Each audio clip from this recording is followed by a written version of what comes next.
বন্ধু আমার, শুধুমাত্র কসম আল্লাহর, কোন ব্যক্তি যদি বেঈমান, কাফের, মুশরিক, নাফরমান, পাপী জিন্দেগি নিয়া মৃত্যু পর্যন্ত পৌঁছে, খোদার কসম শুধু মৃত্যুর যন্ত্রণা, শুধু জান কবজের যন্ত্রণা, আল্লাহর কসম এটুকুই সহ্য করার ক্ষমতা তার থাকবে না।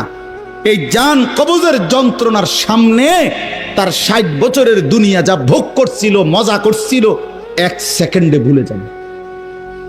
ইমানদার, আমি শুধু এই কথাটাই এখন শুনাইতে চাই।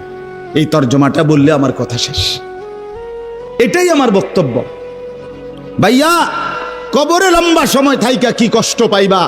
বেনামাজি সন্তান, হারাম উপার্জনকারী বাবারা, বেপর্দা মা বোন, সেটা তো লম্বা বিষয়। হাসরের মাঠ কি পরিমাণ লম্বা, মিজানের পাল্লার সময়টা কি পরিমাণ কঠিন হবে, আমল নামাটা যখন বাম হাতে দেয়া হবে তখন কি পরিমাণ চিৎকার করবে।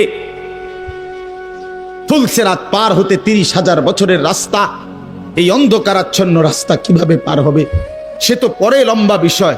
শুধু জান কবজের সময় মৃত্যুর, যেটাকে বলে রুহু কবজ হওয়া, মৃত্যুবরণ করা, এই কষ্টটাও তো সহ্য হইবে না। এই কষ্টটা তো সহ্য হবে। কোরআনুল কারীমের মধ্যে 4 জায়গায় আল্লাহ তাআলা মোট মৃত্যুর যন্ত্রণার কথা বলছেন। 1 নাম্বার, ওয়াজাআত সাকরাতুল মাউতি বিল হক যালিকা মা কুনতা মিনহু তাহিদ। রব্বুল আলামিন বলেন, বান্দা শুনে নাও, সত্য সত্যই মৃত্যুর যন্ত্রণা আসবে। সাকরাতুল মাউত বলে এটাকে। মৃত্যুর যন্ত্রণা মানে এই জান কবজের সময়, রুহু কবজের সময়ের যন্ত্রণা, মৃত্যুর সময়ের যন্ত্রণা। কোরআনুল কারীমের মধ্যে আল্লাহ বলেন, ওয়ালাউ তারা ইযিয যালিমুনা ফি গামারাতিল মাউত। আল্লাহ বলেন, শোনো বান্দা, আল্লাহর নবীকে বলেন, বন্ধু আপনি যদি একটা নজর দেখতেন জালেমের মৃত্যু যন্ত্রণা কতটা ভয়ানক হবে। ইযিয যালিমুনা ফি গামারাতিল মাউত ওয়াল মালাইকাতু বাসিতু আইদিহিম। ফেরেশতারা ওই নাফরমান পাপীকে ডাক দিয়ে বলবে, হাত বাড়িয়ে বলবে ফেরেশতারা, আখরিজু আনফুসাকুম, হে অসৎ আত্মার রূহ, এই নাফরমানের শরীর থেকে বের হও। বের হতে চাইবে না, সারা দেহের মধ্যে নাফরমানের রূহ দৌড়াবে।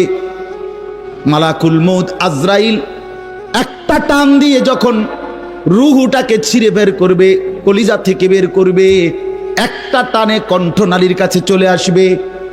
আল্লাহ বলেন, ফালাউলা ইদা বালাগাতিল হুলকুম, কণ্ঠনালীর কাছে যখন রূহটা চলে আসবে, নাফরমান তোর ক্ষমতা থাকলে এবার বাধা দাও না, দাও, বাধা দাও, থামাও তোরে। এ না তোমার বন্ধু, এ না তোমার বাপ, থামাও এরে, এ তো মরে যাচ্ছে, তারে ধরে রাখো, ধরে রাখো। পারা যাবে তো? কথা বলেন না কেন? আল ইয়াউমা তুজজাউনা আযাবাল হুন।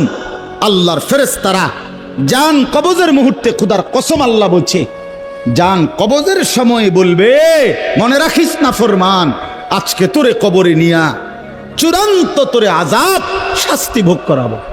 তুই বুঝবি পীড়া কারে কর। মাস্তানি, মাতবড়ি, সুদের টাকা, ঘুষের টাকা, বাটপারি, চিটারি, অহংকার, দম্ভ, তুই আয়, আয় না ফরমান, তোরে এখন দেখাবো। আল ইয়াউমা তুজজাউন, আজকে দেখাবো আযাবাল হুন, লাঞ্ছনা কর আযাব। আও, কবরের প্রথম ঘন্টা, কবরের প্রথম ঘন্টাতেই তুমি বুঝবা আখিরাত কত কঠিন। রাসূলুল্লাহ সাল্লাল্লাহু আলাইহি ওয়াসাল্লাম বলেন, কবরে যেই নাফরমান প্রশ্নের জবাব দিতে পারবে না, 3টি প্রশ্নের, তো আল্লাহ তাআলা বলবেন, কাযাবা আবদি, ফেরেশতা আমার এই নাফরমান বান্দা মিথ্যা বলেছে। ফাআফরিশুহু মিনান নার ওয়ালবাসুহু মিনান নার, আমার নাফরমান বান্দার কবরে জাহান্নামের বিছানা বিছায় দাও, ওরে জাহান্নামের পোশাক দিয়ে আবৃত করে দাও, ওয়াফতাহু লাহু বাবান ইলান নার, জাহান্নাম বরাবর তার কবর থেকে দরজা খুলে দাও, কবর খুলে দাও। ওফো, আল্লাহর নবী সাল্লাল্লাহু আলাইহি ওয়াসাল্লাম বলেন, তখন কবর তারে, ফেরেশতা যখন তাকে রাইখা যাবে, কবর তারে ডান দিকের মাটি বাম দিকে একটা চাপ দিবে, বাম দিকের মাটি ডান দিকে চাপ দিবে। আল্লাহর কসম, নবী বলছে, হাত্তা তাখতালিফা আদলাউহু, ডান পাশের হাড্ডি এবং এই পাজরের হাড্ডিগুলো করকর করে ভাঙ্গা বাম দিকে চলে যাবে, বাম দিকের গুলো ডান দিকে চলে যাবে। ভাইয়া আমার, তুমি তোমার উপরে রহম করো। বাপ আমার, আপনাদেরকে বলি, হারামের টাকা উপার্জন কইরা, সুদের টাকা, কিস্তির টাকা, ঘুষের টাকা, ওজনে কম দেওয়া টাকা, হারাম ব্যবসার টাকা, বাটপারি সিটারির টাকা দিয়া বংশ, ফ্যামিলি, স্ত্রী, সন্তানের জন্য রাখা যাইয়েন না। ওরা আমনে বরবাদ করবে, আপনি নিজেও বরবাদ হইলেন, ওরারও বরবাদ করলেন। শুধু শুধু শুধু শুধু আপনি মূল্য পৃথিবীতে কামাই রোজগারই থাকবে, আর পৃথিবীতে যেত রোজগার থাকবে আপনার ফুতেই কামাই করতে পারবো। আপনি হালাল ভাবে যে দূর পারেন করে দিয়েছে, বাকিটা আপনার ফুতে করবে। না পড়লে মরে যাবে, অসুবিধা কি? না খাইয়া যদি কেউ মরে যায়, কেন মৃত্যুবরণ করা তো বেজ্জুতি, ঠিক না? কথা বলেন না কেন? না না, বলেন বলেন। কেউ মরে যাওয়া এটা কি শরমের কথা নাকি? ভাই বলো, ছেলে বলো। আরে ছি ছি ছি ছি, ওটা মরে গেল, কেমন শরমের কথা এটা? এমন এটার কথা হইলো কোনো? তো তো মরলে কিছে, মনে করেন না খাইয়া মরেই গেছে, তো মরলে কিছে? মরণ কি শরমের কিছু? তো বাপ দাদা 14 গোষ্ঠী মরছে, তো আমি মরলে শুরু কি?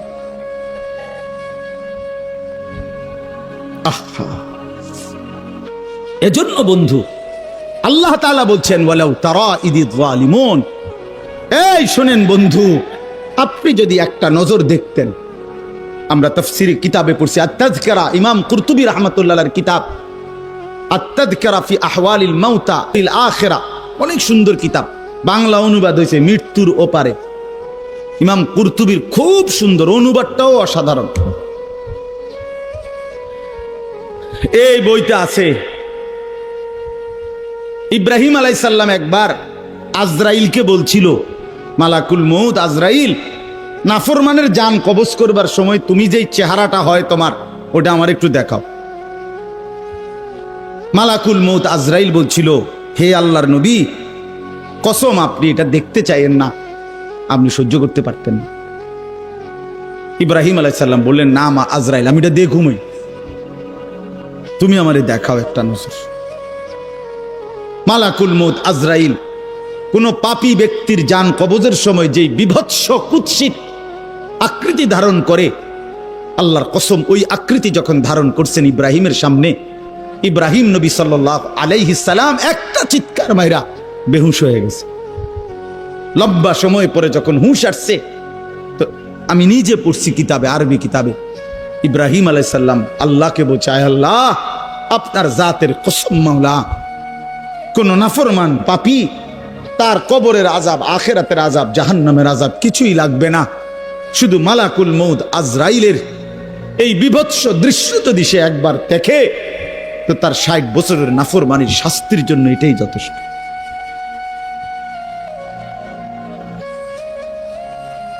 হ্যাঁ, আখরিজু আনফুসাকুম,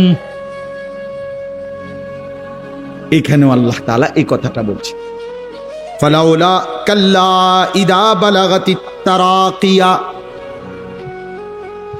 আল্লাহ তাআলা বলেন, কখনোই না বান্দা, অর্থাৎ কোনোভাবেই থামাইতে পারবে না, ইদা বালাগাতিত তারাকিয়া, প্রাণ যখন, রূহ যখন কলিজা থেকে ছিঁড়ে ফেরেশতা মালাকুল মউত টান মারবে, যখন কণ্ঠনালীতে পৌঁছে যাবে, তখন আর কোনো নাফরমান, কোনো তওবা, কোনো ইস্তিগফার, কোনো চিৎকার, কোনো ঝাড়, কোনো ফুক, কোনো ডাক্তার, কোনো কবিরাজ, কোনো বৈদ্য, কোনো কিছু দিয়েই আর নিজেকে ফেরাইতে পারবে না। ইদা বালাগাতিত তারাকিয়া, যখন কণ্ঠনালীর মধ্যে ফেরেশতা টান দিয়ে বের করে ফেলবে রূহ, কলিজা থেকে, কলব থেকে রূহকে টেনে ধরবে, যখন কণ্ঠনালীতে চলে আসবে, ওয়াকিলা মান রাক, আশপাশের সকলেই তখন বলবে এই ব্যক্তি যে ছটফট করতেছে তারে এখন কোন কবিরাজ দিয়া ঝাড়াবে। সবাই ডাক্তার, কবিরাজ, বৈদ্য, ওঝা খুঁজবে, দেখো না কার কে পরিচিত আছে, ডাকো, আরে বাঁচাইবার চেষ্টা করো। অযান্না আন্নাহুল ফিরাক, আল্লাহ বলে কিন্তু ওই ব্যক্তি ঠিকই বুঝে ফেলেছে আজকে তাকে নিশ্চিত এই পৃথিবী থেকে বিচ্ছিন্ন হতে হবে। আত্মীয় স্বজন তারা যদিও ডাক্তার কবিরাজের জন্য চিল্লাচিল্লি করছে, কিন্তু লোকটা নিজেই বুঝে ফেলবে আন্নাহুল ফিরাক, তাকে এখন এই দুনিয়ার মায়া থেকে বিচ্ছিন্ন হইতেই হবে। কারণ মালাকুল মউত তো রূহটা ছিঁড়া ফেলছে, কলিজা থেকে টান দিয়া ফেলছে, আর তো ফেরত যাবে না, আর তো ফেরত যাবে না। ইন্নাল্লাহা ইয়াকবালু তাওবাতাল আবদি মা লাম ইউগারগির, নবী সাল্লাল্লাহু আলাইহি ওয়াসাল্লাম বলেন নিশ্চয়ই আল্লাহ তাআলা বান্দার তওবা কবুল করেন যতক্ষণ পর্যন্ত না মৃত্যুর গড়গড়া শুরু হয়, ওর আগ পর্যন্ত। ফেরেশতা টান দিলে মৃত্যুর যখন গড়গড়া শুরু হয় তখন যদি কোনো বান্দা তওবা করে আল্লাহ তাআলা সেই তওবা কবুল করে না। এবারে দম টানে, একের সুজা হইয়া গেছে। এই সময় হুজুর আনছে 200 টাকা দিয়া, হুজুর আব্বারে গুদ্দুর বেহেস্ত বুঝ কইরা দেন, তোবা ভরাইয়া দেন, তোবা। এই সারা জিন্দিগির সিটারি বাটফারির তোবাটা এই 200 টাকা দিয়া আব্বারে মিল কইরা দেন। হ্যাঁ, ফেরেস বেহেস্ত দিয়া দিব। বেহেস্ত হুজুরের আব্বার সম্পত্তি। হ্যাঁ, কথা বলেন না কেন? বেহেস্ত হুজুরের বাপের সম্পত্তি এটা। তো এটা কি ধরনের তওবা, কিসের তওবা এটা? এই ব্যাটার তো কোনো এহসাসে নাই। আরে বোঝেন নাই আমার কথা? তার তো কোনো অনুভূতিই নাই, হে তো লড়েও না, বুঝেও না, হে তো জানে না কিসের করছে, কি করতেছে। আল্লাহ তাআলা বলছে ওয়াল্লাযীনা ইযা ফাআলু ফাহিশাতান আও যালামু আনফুসাহুম যাকারুল্লাহ ফাস্তাগফারু লিযুনুবিহিম।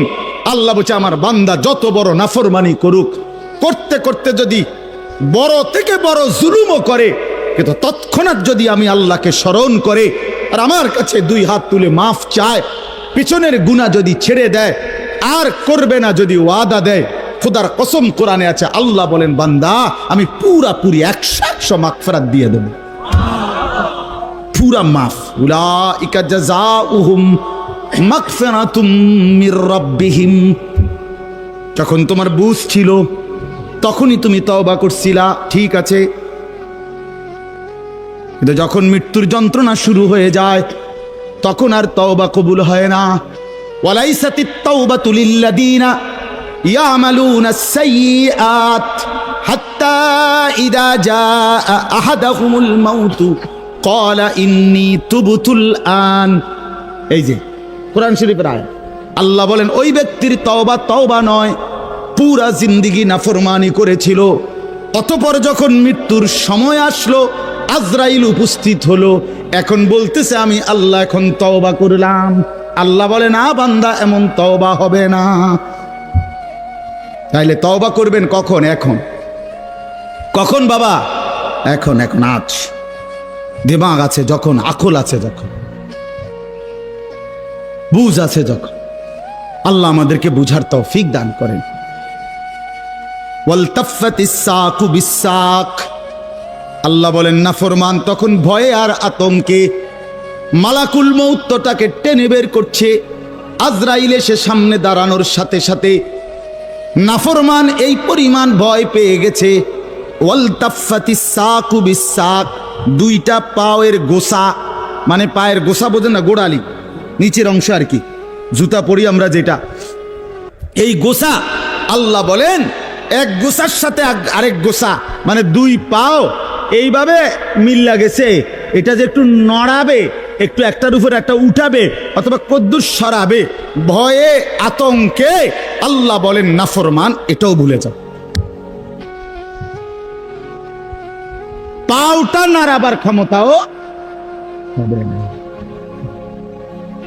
ইলা রাব্বিকা ইয়াউমা ইদিনিল মাসাক, আল্লাহ তাআলা বলেন এই অবস্থাতেই আমি আল্লাহর কাছে ফিরতে হবে,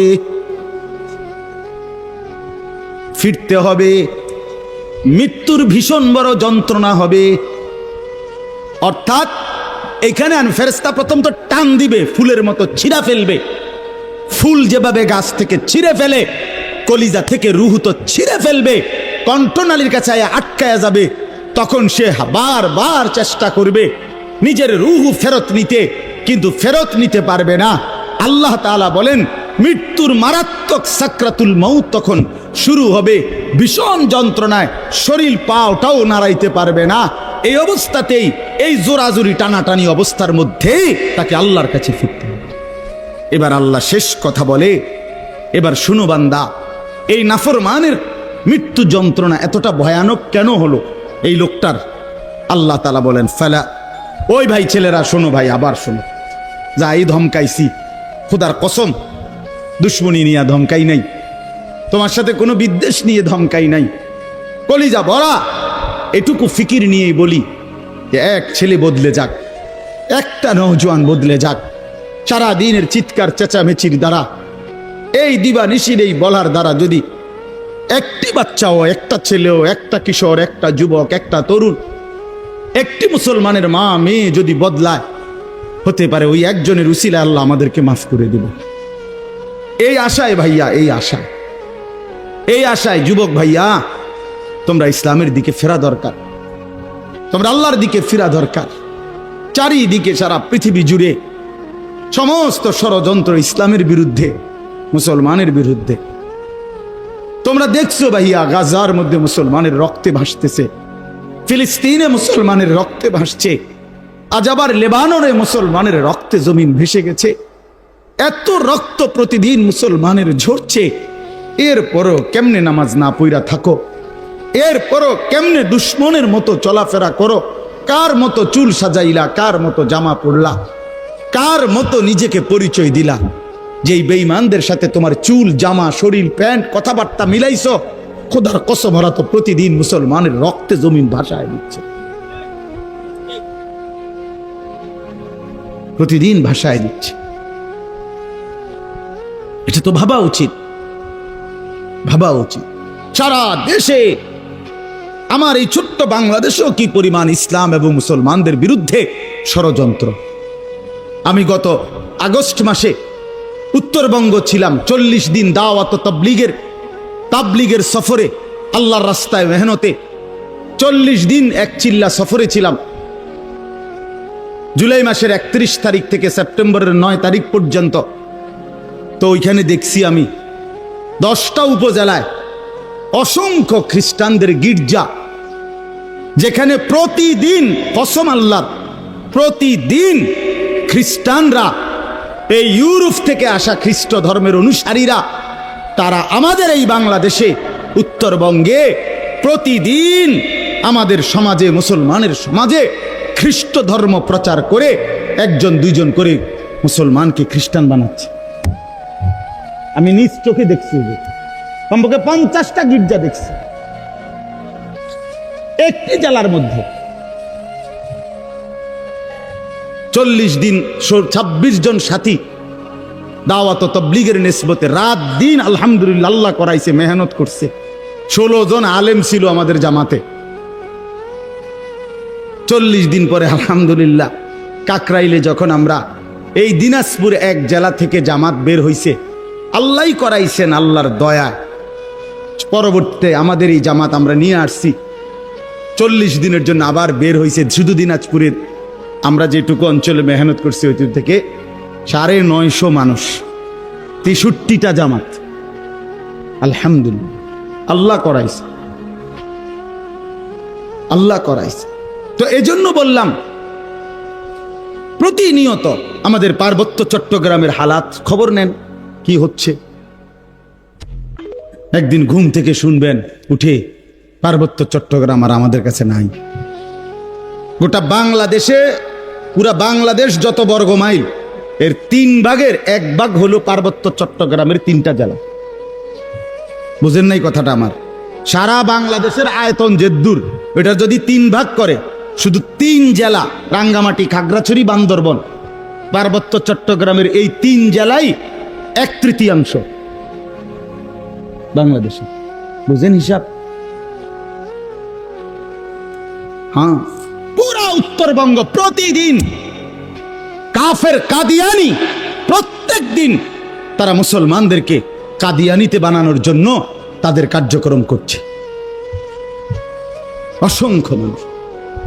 অথচ সারা পৃথিবীর মুসলমানের কাছে, ওলামায়ে কেরামের কাছে, সারা পৃথিবীর মুসলমানের কাছে একথা স্পষ্ট অকাট্য যে কাদিয়ানিরা 100 কাফের, 100 কাফের, 100 কাফের, 100% কাফের। কাদিয়ানি একটি ভিন্ন ধর্ম, ইসলাম একটি ভিন্ন ধর্ম। ইসলাম এবং কাদিয়ানিয়াত এক ধর্ম হইতে পারে না, এক ধর্ম হইতে পারে।